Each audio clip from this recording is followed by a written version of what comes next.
우리 아내의 직장 동료가 있는데 그 어머니가 83세예요. 근데 치매에 걸리셨어요. 그래서 누가 간호하고 있냐면 남편이 그 여인을 자기 아내이죠. 아내의 간병을 하고 있는데 치매에 들려가지고 이 어머님이 자기 남편이 누군지는 몰라요.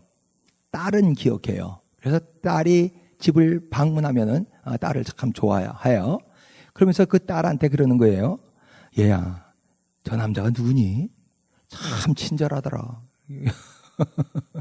얼마나 비극입니까? 자기 남편인데 남편을 알아보지 못해요. 예. 인간은 자기가 기억하는 만큼 사는 거예요. 그 어머님이요. 예. 실제적으로 지금 남편이 없는 것이죠. 남편에 대한 역사, 남편에 대한 추억과 모든 기억이 머릿속에서 다 딜리트 된 거예요. 그냥 삭제가 된 거예요. 예, 참 비극입니다. 신앙생활은 하나님이 하신 일을 기억하는 거예요. 그리고 기억하는 것을 믿는 것, 그걸 신앙이라 그러죠. 과거에 하나님께서 하신 일들, 그 하나님의 역사, 그걸 자꾸 기억해야 됩니다. 기억하면 살고 잊어버리면 멸망하는 거예요. 그렇기 때문에 하나님은 하나님의 종들에게 자꾸 말씀하세요. 기록하라 그래요. 기록하라. 적어놓으라. 잊어버리지 않게 기록하라. 그리고 기억하라. 그런 거죠. 기록하고 기억하라. 여러분들, 하나님께서 여러분들에게 하신 일들 기억하시는 게 있습니까? 예. 계속 기억하시고 잊지 마시기 바랍니다. 하나님이 하시던 일을 막연하게 기억하는 것이 아니라 가능하면 연대와 날짜까지 정확하게요. 팩트이기 때문에요. 날짜, 누가, 언제, 어디서 이런 것들이 다 기억되면 그런 것들이 큰 힘이 됩니다. 2005년에 기도할 때 하나님께서 내가 너희들에게 교회 건물을 선물로 주리라는 그런 감동을 받았거든요. 그래서 2006년 첫 주부터 아침 저녁으로 우리가 교회 건물을 위해서 기도하기 시작했어요. 뭐 한두 달이면 주시겠지라고 생각을 했는데 착각이었어요. 생각대로 그렇게 금방 되지 않아요. 2008년 9월 5일 날 이 건물 클로징을 했어요. 그리고 이 건물 열쇠를 받고 처음으로 이 건물에 들어오게 됐어요.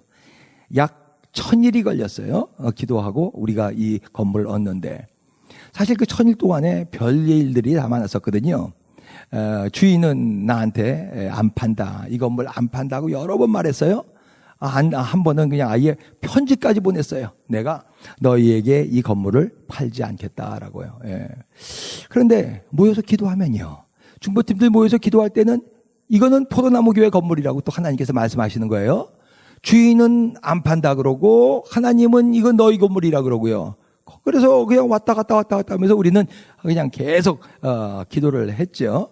예, 정말 하나님께서 기적같이 이 건물을 주셨어요.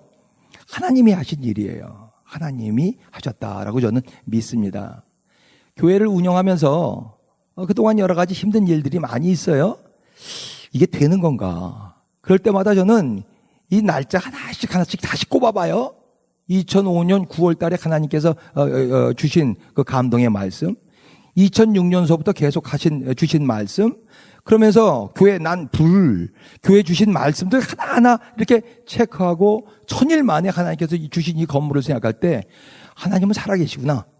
하나님은 신뢰할 만하구나. 하나님은 우리와 함께 하시는구나. 하나님은 분명히 우리를 인도하시는구나. 라는 그런 믿음을 가질 수가 있어요. 가능하면 여러분들, 팩트예요. 날짜까지 연대를 정확히 기억하시면 하나님을 기억하는데, 하나님을 추억하는데 많은 도움이 됩니다. 구약 공부를 우리가 지금 하고 있는데, 구약 역사서를 공부하고 있는데, 구약에서 중요한 연대가 2가지가 있어요. 그건 암기하시면 좋습니다. 지난 금요일에도 말씀드렸는데, 10 윈스 혹시 뉴스 아십니까? 방송국 주파수예요. 10 윈스라 그러죠. 24시간 뉴스만 하는 뉴욕 라디오 프로그램입니다. 10을 기억하세요. 1010. 그리고 두 번째 숫자는 606. 1010과 606이라는 숫자를 기억하세요. 이거 BC 기원전의 일입니다. 오늘은 아마 공부하는 게 좀 많습니다. 역사 공부요. 연대 공부. 계산해야 될 것도 좀 있습니다. 1010 BC 기원전 1010년에 무슨 일이 일어났냐면 다윗이 왕으로 즉위한 해가 1010년 BC 1010년이에요. 몇십 년을 왕 노릇했습니까? 40년이요. 그 다음에 솔로몬이 왕이 됐어요. 솔로몬은 몇 년 동안 왕이 됐습니까? 40년 동안 왕 노릇했거든요. 그 다음에 남왕국과 북왕국으로 이스라엘이 갈라지게 됩니다. 그러면 1010 거기에서 두 왕국으로 분열된 거는 몇 년입니까? 빼기 80 하면 얼마예요? 1010 빼기 80?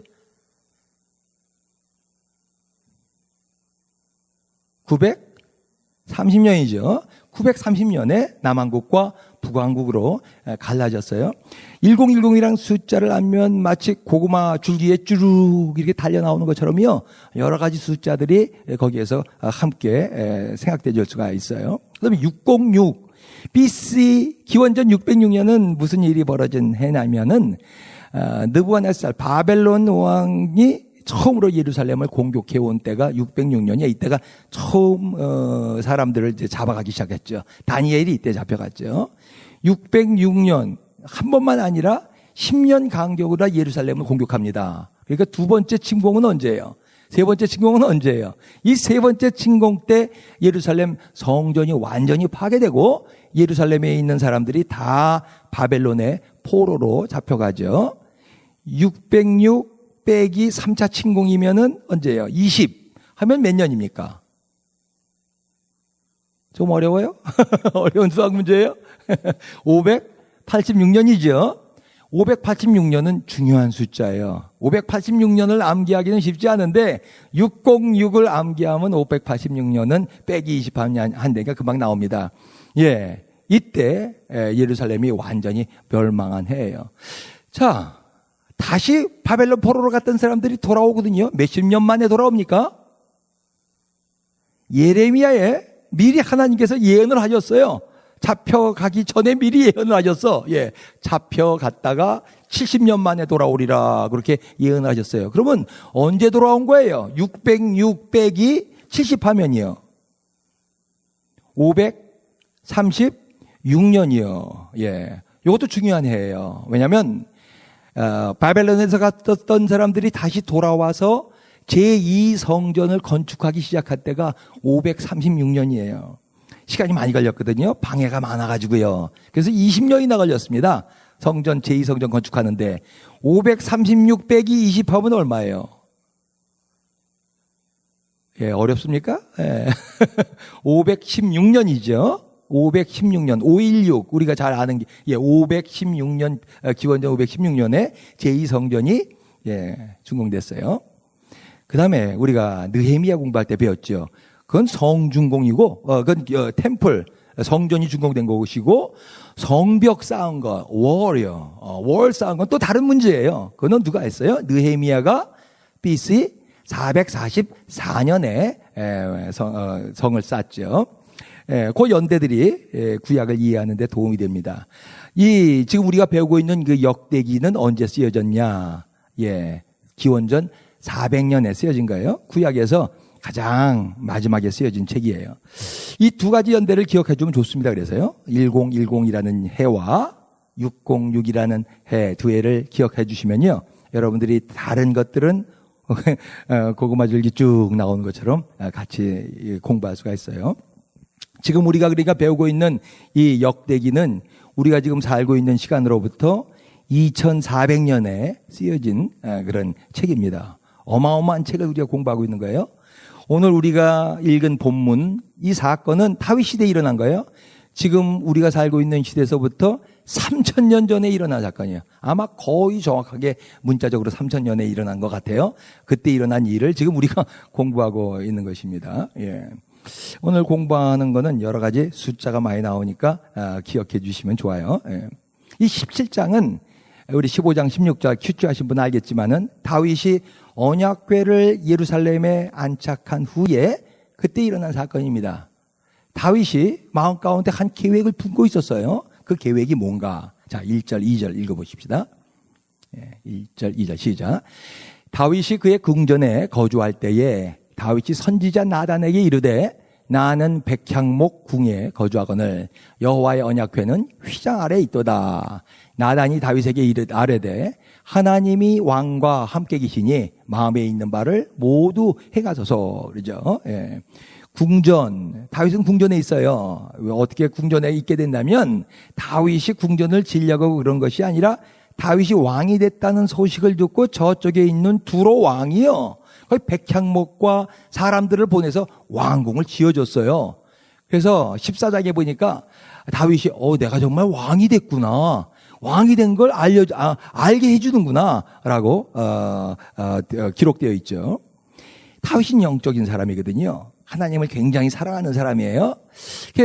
자기는 그 좋은 궁에 거하면서 저쪽 그 텐트에 있는 하나님의 언약궤를 봤을 때 미안한 마음이 있었던 것 같아요. 그래서 성전 건축 계획을 합니다.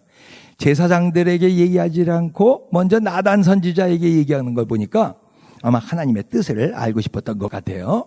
나단이 뭐라고 말합니까? 그렇게 하세요라고 얘기하죠. Do it. 영어 속에 보니까 do it. 하세요. 그냥. 왜냐하면 하나님이 지금 다윗 당신과 함께하고 있으니까 하시면 됩니다라고 얘기했어요. 다윗도 그렇고 나단도 그렇고 두 사람 다 아주 영적인 사람이거든요. 기도하는 사람이고 하나님의 사람들이죠. 종들이죠. 성전을 짓는다는 것은 좋은 계획이에요. 그런데 하나님도 좋아하실까? 하나님도 좋아하실 거라고 생각을 하고서 지금 질라 그러는데 하나님의 뜻은 뭔가? 예. 다시 한번 보십시다. 3절, 4절. 하나님도 좋아하시는가? 시작. 그 밤에 하나님의 말씀이 나단에게 임하여 이르시되 가서 내 종 다윗에게 말하기를 여호와의 말씀이 너는 내가 거할 집을 건축하지 말라 그랬어요. 지금 하나님께서요, 다윗에게 아주 너무나 분명하게 거부의 의사를 밝히는 거예요. 건축하지 마. 여기서 배울 게 하나가 있어요. 뭐냐면요, 우리가 좋은 의도를 갖고 하나님의 일을 하려고 하는데 아무리 좋은 의도라도 먼저 해야 될 일은 뭐냐면 하나님께 여쭤보는 일이에요. 이게 정말 하나님께서 원하시는 일입니까? 아닙니까? 내가 좋은 의도라 그래서 꼭 하나님과 뜻과 부합하는 것은 아니라는 말입니다.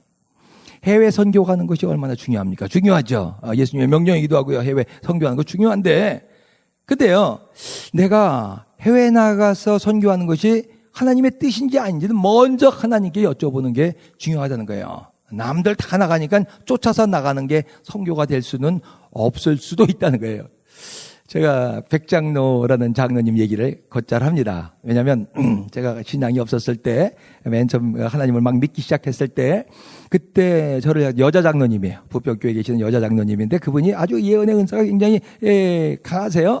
날 보고서 독일 가게 될 것이다 라고 예언하시고, 독일 가서 음악 공부를 하는데 음악가가 될 것이 아니라 당신 하나님의 종이 될 것입니다 라고 예언하신 분이에요. 깜짝 놀랐죠. 나랑은 전혀 상관없는데 하나님의 종이 된다는 건 내가 상상할 수도 없었어요. 예. 그랬는데요, 정말 그렇게 됐거든요. 예, 내가 하나님의 종이 된 다음에 나중에 또 그 장로님을 만났는데 같이 식사하시면서 그런 말씀을 하시더라고요. 자기가 선교지를 돌아다니면서요, 같이 기도도 하고 선교사님들과 그러면서 선교를 좀 도와주려고 일을 한 적이 있었대요. 근데 선교사님들이 너무 힘들고 너무 어렵게 그렇게 사시는 걸 보면서 하나님께 밤새도록 울부짖으면서 기도를 하셨다 그래요. 하나님, 이 보내놓으셔놓고서 이렇게 고생하게 만드세요. 보내셨으면은 좀 잘 먹고 잘 살도록, 그래 편안하게 선교하실 수 있도록 만들어 주셔야죠. 그렇게 하나님께 막 기도를 하는데 하나님의 음성이 들렸어요. 내가 보내지 않았다 그랬대요. 내가 보내지 않았다. 예, 해외 선교하는 거 아주 중요하고 좋은 건데 정말 하나님께서 원하시는 것이 뭔지 여쭈어보는 것, 이게 더 중요하다는 것이죠. 하나님의 일은 내 좋은 의도로 되는 게 아니에요. 하나님의 뜻으로만 돼요. 그래서 자꾸 여쭈어봐야 돼요. 하나님의 뜻이 내 마음에 아주 새벽별처럼 분명하게 솟아날 때까지 자꾸 여쭤봐야 됩니다. 왜 하나님이 다윗이 좋은 뜻을 갖고 성전을 건축하려고 그러는데 반대했는가? 여기 몇 가지 이유가 있어요. 예, 시간이 없으니까 다음 기회에 좀 말씀을 좀 드릴게요. 하나님은 다윗의 계획을 분명하게 거부하셨어요. 그렇지만 다윗이 마음 가운데 품고 있는 그 의도까지도 아니에요. 아마 하나님은 굉장히 기뻐하셨을 것 같아. 거부는 하셨지만, 야, 다윗이 보통 사람들이 돈 많이 벌고 좋은 집 사고 성공하면 하나님 떠나거든요. 점점 멀어지거든요. 교회 나와도 형식적으로 믿게 되거든요. 근데 다윗은 저 백작목으로 된 좋은 궁에 살면서 나를 생각하고 있구나. 그거 얼마나 기특하겠어요, 하나님이요? 예. 하나님 그러셨을 것 같아요. 그래서요, 오늘 본문은 하나님이 다윗에게 자기의 계획을 발표하는 거예요. 어떤 계획인가요? 예, 어떤 계획인가? 저는 이것을 축복 발표라고 말하고 싶어요. 하나님이 얼마나 다윗을 축복하려고 하는가. 자, 8절 읽어보십시다. 8절 시작. 내가 어디로, 자, 한 목소리로 같이 읽으십시다. 시작. 내가 어디로 가든지 내가 너와 함께 있어 내 모든 대적을 내 앞에서 멸하였은즉 세상에서 존귀한 자들의 이름 같은 이름을 네게 만들어주리라. 예. 첫 번째 하나님이 주시는 축복이 뭐예요? 존귀한 이름을 만들어주겠다라는 거예요. I will. 내가 그렇게 하겠다고 분명히 말씀하세요. 예. 다윗은 정말 이스라엘 내에서만 유명한 것이 아니라 예, 국외까지요. 그 옆에 주변의 모든 나라에 다 유명해졌어요. 다윗은 다윗 시대에만 유명한 것이 아니라 지금 우리가 살고 있는 이 시대까지도 다윗은 유명해요. 하나님을 믿지 않는 사람들도 다윗은 알아요. 다윗과 골리앗 얘기는 하나님이 믿지 않는 사람들도 다 아는 얘기예요. 다윗이 얼마나 위대한 용사인가 알죠. 다윗이 얼마나 위대한 왕이었는가 알죠. 다윗이 얼마나 하나님을 잘 찬양하는 사람인가 유명하죠. 귀신까지 내쫓을 수 있는 찬양 실력이 있었어요.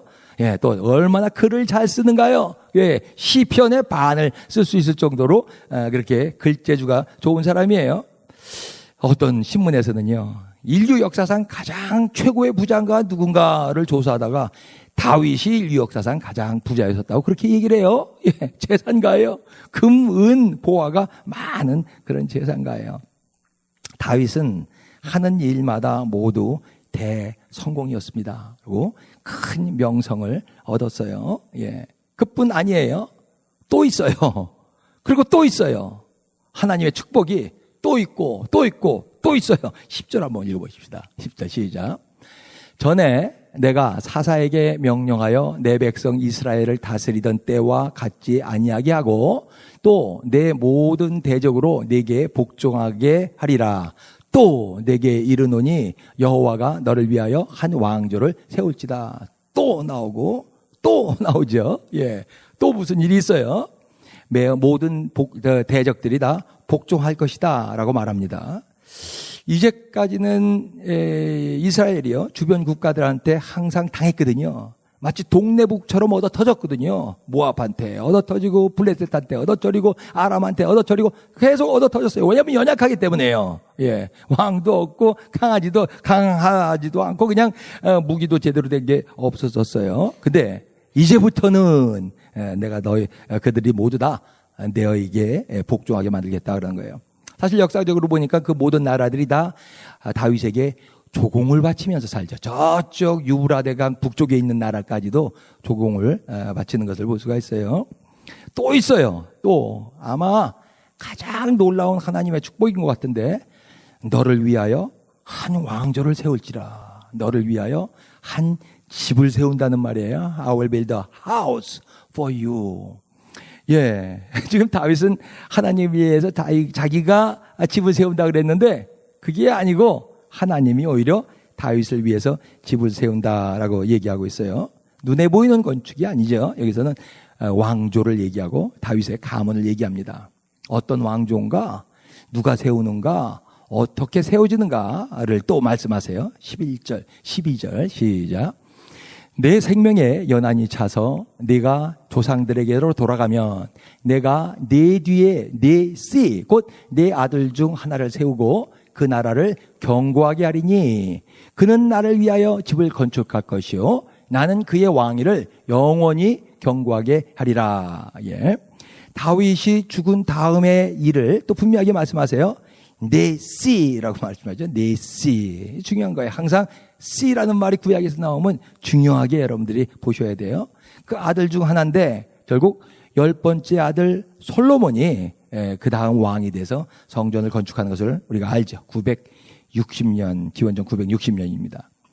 다윗은 성전 지을 마음이 있었지만은 하나님은 거부하셨어요. 그리고 오히려 다윗을 축복하시고 다윗의 가문을 세워주겠다라고 말씀하세요. 나단을 통한 하나님의 말씀은요, 다윗 그 당시에는 예언이에요.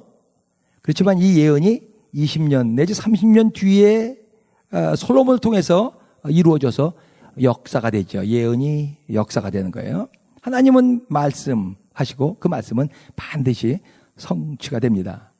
그런데요, 가만히 생각해 보니요, 좀 문제가 있어요. 다윗에게 이 말씀을 하실 때가 언제라고요? BC? 천년경이요. 다윗의 시대 1010 천년경이에요. 제가 자꾸 잊어먹을 것 같아서 만들어 왔어요. 다윗 시대입니다. 예. 그리고 하나님께서 말씀하신 그 성전이 세워진다는, 내 집이 세워진다는 말씀이 어떻게 이루어졌어요? 960년에 다윗을 통해서 이루어졌죠. 예. 그리고 이 책이 쓰여진 이 독자들이요, 이 역대기의 독자들은 언제라 그랬어요? 400년이라고요. BC 400년이요. 예. 그러니까 지금 이 얘기는 600년 전에 하신 말씀, 700년 전에 하신 말씀이 지금 성취된 것을 보는 거죠. 자, 그러면 성전이 세워진 960년이랑 지금 이 글을 읽는 400년 시대에 이 역대기의 그 독자들, 요 사이에는 무슨 일이 있었습니까? 아주 중요한 일이 있죠. 예. 느부갓네살 바벨론 왕이 침공을 합니다. 그래서 586 3차 공격 때 완전히 예루살렘이 망하죠. 그래서 예루살렘은 586년 때 망했을 뿐만 아니라 다윗 왕조도 완전히 시드기야 왕으로 586년에 끝나게 된다는 말입니다. 자, 그렇다면은 12절 말씀에서요, 나는 그의 왕위를 영원히 견고하게 하리라 라고 AD 400년 때 이 글을 썼을 때 이게 무슨 의미가 있어요? 다윗 왕조는 이미 다 무너졌는데, 예? 그렇잖아요. 다 알잖아요, 이 사람들은요. 이때 말씀했다면은 몰라요. 아직도 다윗 왕조가 계속되고 있었으니까. 근데 여기서는 지금 다윗 왕조가 다 끝났는데, 예? 왜 이런 말을 여기서 써놨냐 이거죠. 한번 보세요. 우리 조선 시대가요, 태종태세 문단세 쭉 있지 않습니까? 그리고 맨 마지막에 고종 순종으로다가 이 조선이 끝난단 말입니다. 근데 지금 우리가 어떤 사람이 와갖고서요, 조선은 계속됩니다, 영원히 계속됩니다, 조선 왕국이 계속된다면 믿겠어요, 누가요? 그런 형탕이란 말이에요, 지금요. 예. 다 아는데 왜 이런 말을 하는가 이죠. 역대기의 저자는 바본가, 성령의 감동 없이 쓴 사람인가? 내가도 말씀드렸는데, 하나님의 예언의 말씀을 이해하는 데는 예언적 원근법이라는 것이 굉장히 중요하다, 이걸 이해해야 된다라고 말씀을 드린 적이 있습니다. 그림 그릴 때 원근법이 있죠. 저 멀리 있는 것 물체, 또 가까이 있는 물체를 한 화폭에 그릴 수가 있다는 말입니다. 그걸 원근법 그러는데, 예언에서도 마찬가지예요. 가까운 미래의 일을 예언하고 또 저 먼 미래의 일을 예언하는데, 그 한 예언의 말씀에 그 두 가지 예언이 다 겹쳐져 있다는 거예요. 그걸 prophetic foreshortening 그렇게 얘기를 해요. 원근법, 예언적 원근법 그렇게 얘기합니다. 그러니까 11절에 나오는 네시는 가까운 예언으로 누구예요? 솔로몬을 통해서 완성됐습니다. 먼 예언으로는 누구를 통해서 완성됐습니까? 예수 그리스도를 통해서 완성되죠. 그래서 마태복음 1장 1절은 아브라함과 다윗의 자손 예수 그리스도의 세계라 그렇게 해서 시작됩니다. 예수 그리스도는 뭐예요? 다윗의 육신적인 그냥 후손입니다. 자손이에요. 그 씨입니다. 그의 왕국은 어떤 것인가? 14절에 또 나와요. 한번 읽어보십시다. 시작. 내가 영원히 그를 내 집과 내 나라에 세우리니 그의 왕위가 영원히 견고하리라 하셨다 하라. 예. 여기서 또 놀라운 일은요, 하나님이 지금 다윗의 집 거리시다가 이제 내 집이라 그래요. 그죠? 내 나라 그래요. 다윗의 나라가 아니라 내 나라, my kingdom 그렇게 얘기해요. 다윗의 왕국은 무너졌고요, 이제 예수님을 통한 하나님의 영원한 왕국이 시작되는 것을 말하고 있죠. 아마 그 당시에 이 말씀을 무시하는, 이게 AD 400년경에는, BC 400년경에는 이 말씀을 무시하는 사람들이 아마 참 많았을 거예요. 뭐 이런 말씀이 다 있어. 웃음거리로 여기는 사람들도 있었을 거예요. 아마 사기라고 그렇게 여기는 사람들도 있었을지 몰라요. 근데 하나님은요, 이 메시아가 등장하는 것을, 기름 부은 자가 오시는 이 왕이 새로 오는 것을 그 날짜까지도, 기한까지도 그렇게 말씀을 하셨어요. 누구를 통해서 말씀하시냐면 다니엘을 통해서 말씀하시죠. 그 당시에요. 이 메시아가 오는 것은 중요하기 때문에. 다니엘서 9장 25절에 보면은 언제 기름 부은 자가 올 것인가를 말씀하고 있어요. 한번 더 읽어보십시다. 예. 시작.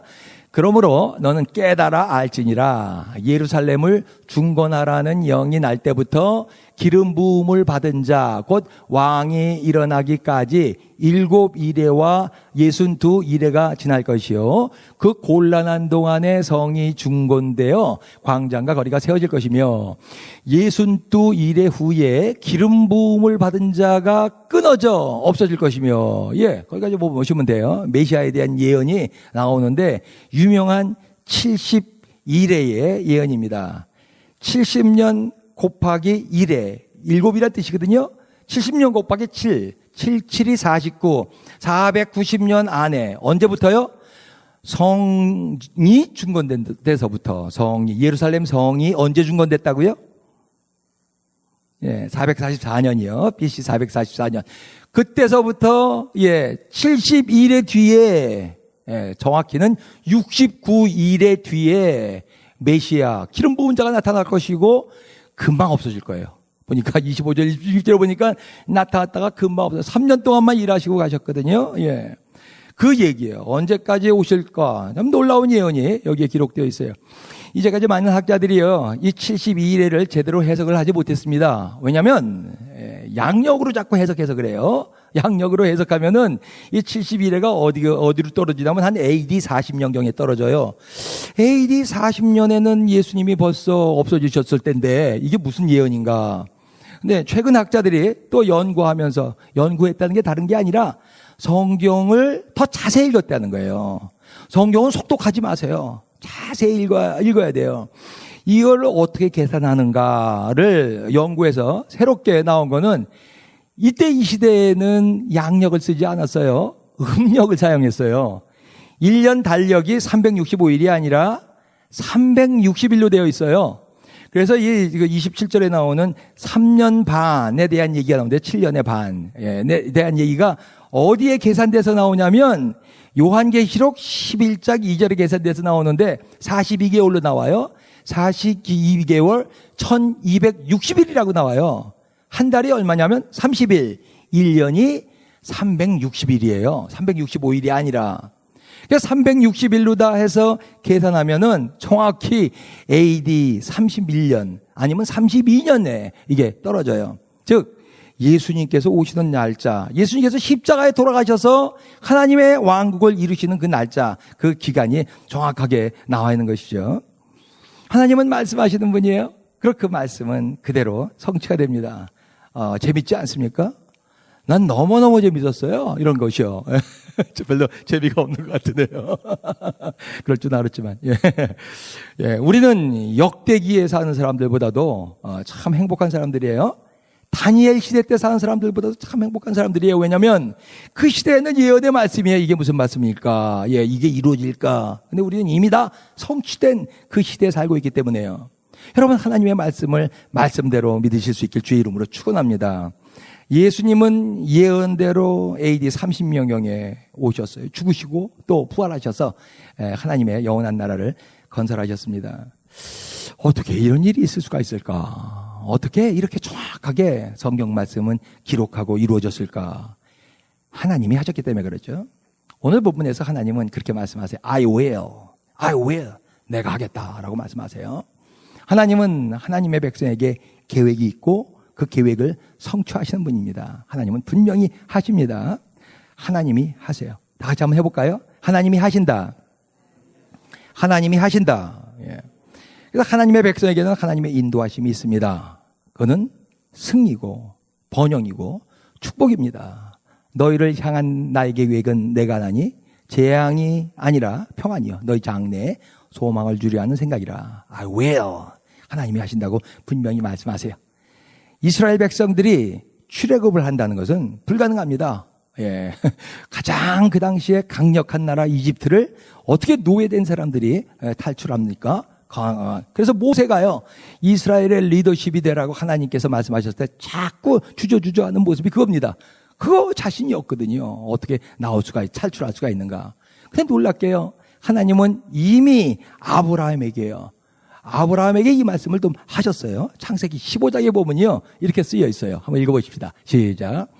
여호와께서 아브라함이 되기 전에요, 아브라함에게 이르시되 너는 반드시 알라. 내 자손이 이방에서 객이 되어 그들을 섬기겠고 그들은 400년 동안 내 자손을 괴롭히리니 그들이 섬기는 나라를 내가 징벌할지며 그 후에 내 자손이 큰 재물을 이끌고 나오리라. 400년 동안 거기서 노예살이 할 것을 얘기하셨는데 놀라운 건 뭐냐면요, 이때 아브라함은요, 아들 하나도 없었어요. 이삭 나오기 전에요. 야곱도 없고 12 지파도 없었을 때예요. 근데 이미 말씀하셨어요. 네 자손이 하늘의 붓별처럼 많아질 거야. 근데 이집트 가서 노예 생활을 하다가 400년 만에 다시 나오게 된다는 거예요. 예, 이 사건이 일어나기 500년 전에 말씀하신 말씀이에요. 예.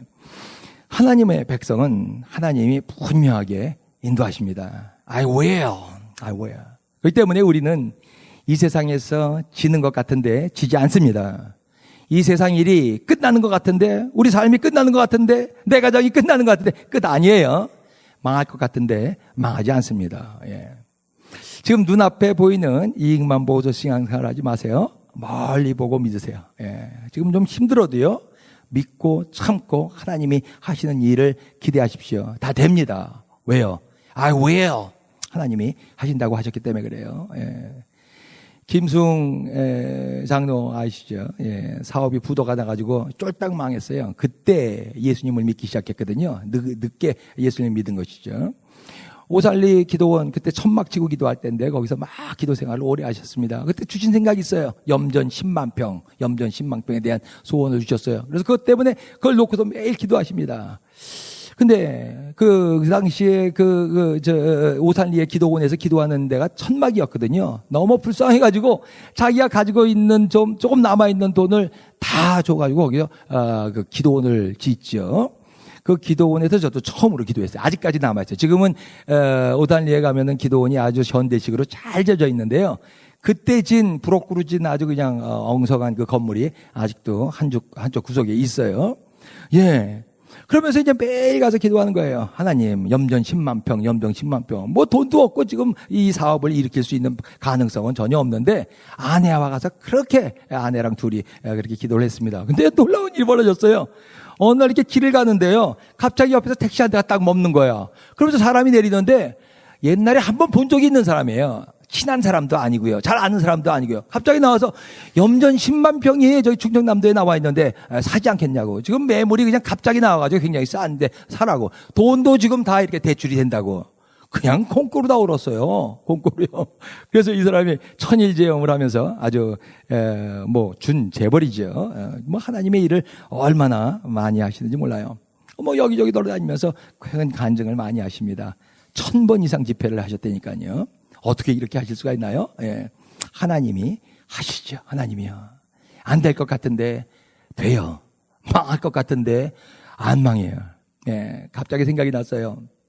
제가 군대 제대하고 나서요, 그냥 뭘 하고 살아야 되는지 그냥 막막하니까요. 친구들은 매일매일 집에 와서 같이 술 먹자 그러죠. 이거 내가 좀 정신 좀 차려야겠다 하는 생각이 들어갖고서요. 그때 차 타고요, 저쪽 불광동 그 당시에 버스 터미널이 있었어요. 시외 버스 터미널. 거기 가서 아무 버스나 타고 절간에 가서 한 일주일 동안 있다 오겠다라고 생각을 하고 이제 그 앞에 내렸어요. 근데 어느 절간을 갈까 지금 생각하면서 있는데요, 같이 저녁이에요. 해가 뉘엿뉘엿 막 질라 그랬을 때인데 갑자기 택시 한 대가 딱 내 옆에 쓰는 거예요. 그게 뭐라 그러냐면 어디 가세요? 예, 나보고 물어봐요. 그래서 나는 어디 갈지 모르니까요, 어디 가세요? 라고 내가 또 물어보니까 그 택시 운전사가 뭐라 그러냐면, 내가 오산리 기도원 가는데 만약에 거기 가시면은 반값으로 해주겠습니다 그러더라고요. 난 그때 오산리 기도원이 어딘지 알지도 못하고 기도원이 뭐 하는 데인지 몰랐거든요. 절간이랑 비슷한가 보다라고도 탔죠. 근데 보니까 거기 금식 기도원이야.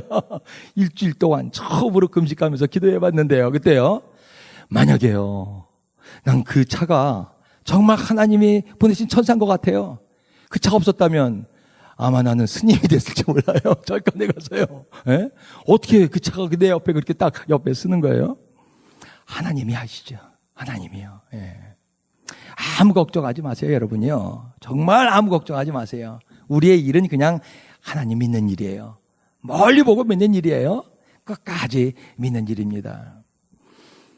다윗은 성전을 건축할 소원이 있었었는데 하나님은 그 소원을 거부했어요. 그 대신 그 마음을 받고 하나님이 다윗을 축복해 주십니다. 내가 네 집을 세우리라. 가깝게는 솔로몬을 통해서 성취가 됐고요. 멀리는 예수 그리스도를 통해서 메시아 왕국으로 하나님의 나라가 영원한 왕국이 세워졌습니다. 하나님은 말씀하시고 그 말씀을 반드시 성취하시는 분입니다. 여러분들은 부흥이 올 것을 믿습니까? 하나님이 하십니다. 하나님이 하시는 일을 볼 것입니다. 기도하십시다.